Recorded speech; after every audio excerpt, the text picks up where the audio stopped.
Hey everybody, how's it going? Today I'm going to be changing the front differential fluid in my new to me 2021 GMC Yukon. I've done the rear differential, I've done the transfer case, I've had the transmission done by my shop. All that's left to get fresh fluids in this truck is the front differential. It's a little difficult because the truck sits kind of low to the ground and there's a couple components in the way. I'll walk you through it. I built this service ramp out of 2x12s with removable center pieces so that I can access underneath the truck a little easier. So you can see there's the two pieces. It's only basically 3 inches higher off the ground now, so that extra 3 inches of space does give a decent amount of room to get underneath the truck and work on it. Plus it'll make oil changes a lot easier as well. To do this, I'm not going to actually remove the differential cover. That's a lot more work. I'm going to just siphon the fluid out using a transfer pump. I got this one from Harbor Freight. They're real cheap. They're disposable in my opinion. They don't last very long. I find that the gaskets inside the pump wear out. So I always buy a couple, keep them on hand. They're like $7 or $8. So just do yourself a favor and get a couple of those. The fluid I'm going to be using is a 75 W85. It does say rear axle lubricant, but it's the same for the front. I use this in my rear axle along with 2 other additives to make sure that those limited slips are nice and lubricated. For the front, you do not need to add any other additional fluids. You just need the 2 quarts. The capacity is only 1.14 quarts, barely over 1 quart. You could probably get away with buying 3 quarts to do your front and rear diff. I bought 4. I've got 2 full quarts here that I'm gonna have on hand, and I'll only use part of the second quart. The specification for the differential fluid is 0.6 to 0.9 inches below the fill plug. So you don't want to fill it up all the way so that fluid is coming out of the fill plug. You only want to go to about 0.6 inches to 0.9 inches. So a little bit different than typical filling procedures. I'm going to follow the spec relatively closely there. To fill it, I'm going to use my manual transfer pump, which I have over here getting ready. I cleaned it out because I had ATF in it before, but it's this pump from OMT. It's manual. You fill it up with the amount of fluid you want, and then you pump it to build pressure in the tank, and you disperse it using this nozzle with the different kinds of adapters that it comes with. And there's just a lever on the side here, and it pumps. It pumps relatively slowly, but it gets the job done. That's what I'm going to use to fill because it's super easy. All right, so you can see I've got this side removed as well.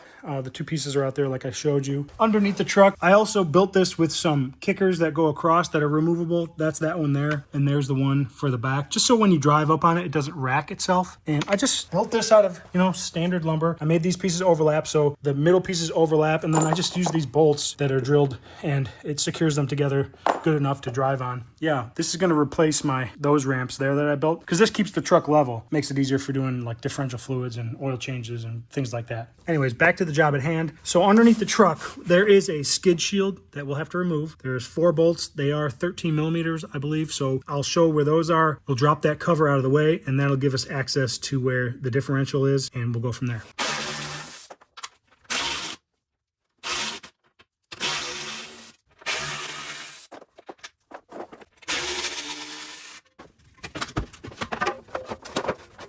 All right, so here we are underneath the front differential, and if you want to remove the differential cover, you have to remove these wires on the power steering motor. We can get to the fill plug pretty easily without having to move anything else, so I'm only going to remove the fill plug and not worry about those other wires. And you just need a square 3/8 socket to get to the plug and fasten it in there, and then crank her loose.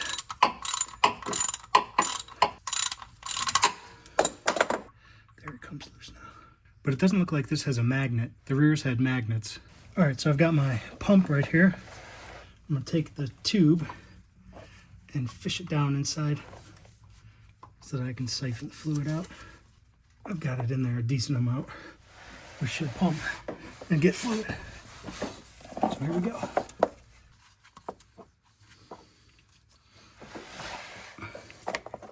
There we go. Now I'm getting fluid.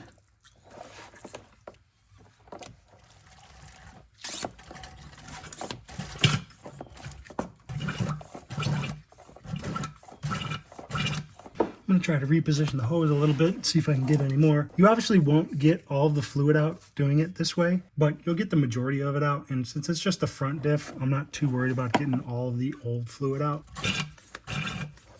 Would have been really easy for them to put a drain plug right here, GM, but that would just make too much sense, wouldn't it? All right, when you're fairly confident you have all the fluid out, pull that out, and then we're going to prepare our other transfer pump. All right, so I've got this filled with 1.14 0.14 quarts. Now, I did some math off screen to figure out how much of the second quart, the 0.14, I needed to add to get the correct volume inside. So there's an entire full quart, approximately 0.14 to 0.16 more quarts of fluid in there. So I'm gonna call that good enough. So now I'm gonna pump this up, build pressure in the reservoir, then I'll take it underneath the truck and fill the differential. All right, here we go. Got my adapter installed, and now we're gonna fill the, all right, so we're filling.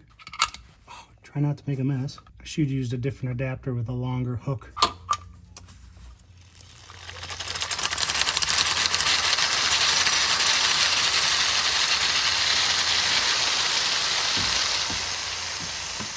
All right, we're gonna call that good. All right, so here's the plug. I'm gonna reinstall it.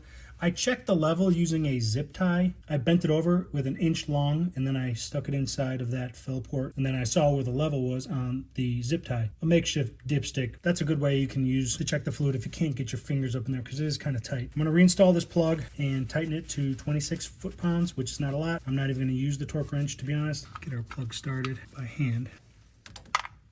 And put our wrench in. We're gonna give it a good ugga-dugga. I'm gonna call that good. Last thing to do is to put your shield back on underneath. The bolts get tightened to a spec. I don't remember what it is off the top of my head. I'll post it in the video before I end this. So there's those 4 bolts on the underbody shield, and then your differential fluid is changed. If you like this video, give it a thumbs up. Love it if you subscribe. Stay tuned for new videos. We'll see you next time. Later.